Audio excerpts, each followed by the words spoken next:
দুপুরে খাওয়ার জন্য ডিম মাংস সবই আছে, কিন্তু সকালবেলায় কি খাওয়া যায় ভাবলাম আলাদা করে আর কিছুই করবো না, যা আছে সেগুলোই নিয়ে আজকে একটু মিক্সড ফ্রাইড রাইস করবো। সোজা বাংলা ভাষায় যা আছে সেগুলো সব ভাতের সঙ্গে ভেজে খেয়ে নেব। তো আমি কিভাবে করছি সেটাই আপনাদের একটু শেয়ার করি, আপনারাও তাহলে পরে ইচ্ছে হলে খেতে পারবেন। এইভাবে দেখতে যেমন সুন্দর হবে খেতেও কিন্তু তেমন দারুণ হবে। আর কি কি দেওয়া আছে সেটাও তো দেখুন, পেঁয়াজ লঙ্কা, এদিকে চিকেন, ওদিকে ডিমও তো আছে, আর সাথে গাছের দুটো ভেন্ডি ছিল তাও আমরা ভেজে নিয়েছি। ওই দুটিকে রেখে বেকার নষ্ট করবো কেন।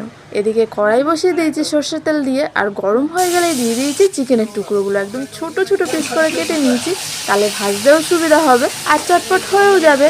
তো এর মধ্যে দিয়ে দেবো কিন্তু একটু লবণ, একটু হলুদ, আর তারপরে শেষে লঙ্কার গুঁড়ো। এইভাবেও ভেজে কিন্তু খাওয়া যায়, বেশ ভালোই লাগে খেতে। একবারটি চেপে দেখে নেবো সিদ্ধ হয়েছে কিনা, তারপরে কিন্তু লাল লাল করে ভেজে তুলে নেবো। এইবারে এই তেলের মধ্যেই কিন্তু দিয়ে দেবো পেঁয়াজটা। পেঁয়াজের পরিমাণটা একটু বেশি করে নেবো। পেঁয়াজটাকে ভালো করে ঝুড়ো ঝুড়ো করে হালকা হালকা বেশ লাল লাল করে ভেজে নেব।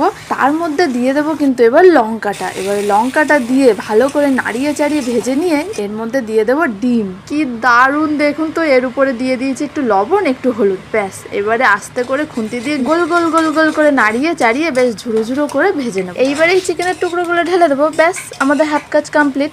এখনই কিন্তু মনে হতে পারে যে এক চামচ তুলে খেয়ে দেখি, কিন্তু না, এইটাকে রেখে দিলেই কিন্তু আমাদের মিক্সড ফ্রাইড রাইসটা হবে এবং খেতেও দারুণ হবে। এবারে অল্প পরিমাণে যে ভাত ছিল তা উপর থেকে ছড়িয়ে দিয়েছি, এবার পুরোটা একসাথে মিক্স করে নিয়েছি।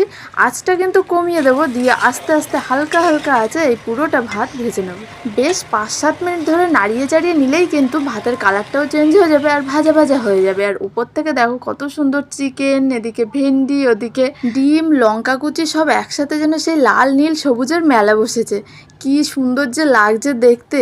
তোমরাও কিন্তু এইভাবে একবার করে খেয়ে দেখতে পারো। আমি তো এক চামচ খেয়ে দেখলাম, আমার জাস্ট অসাধারণ লেগেছে, একদম পারফেক্ট।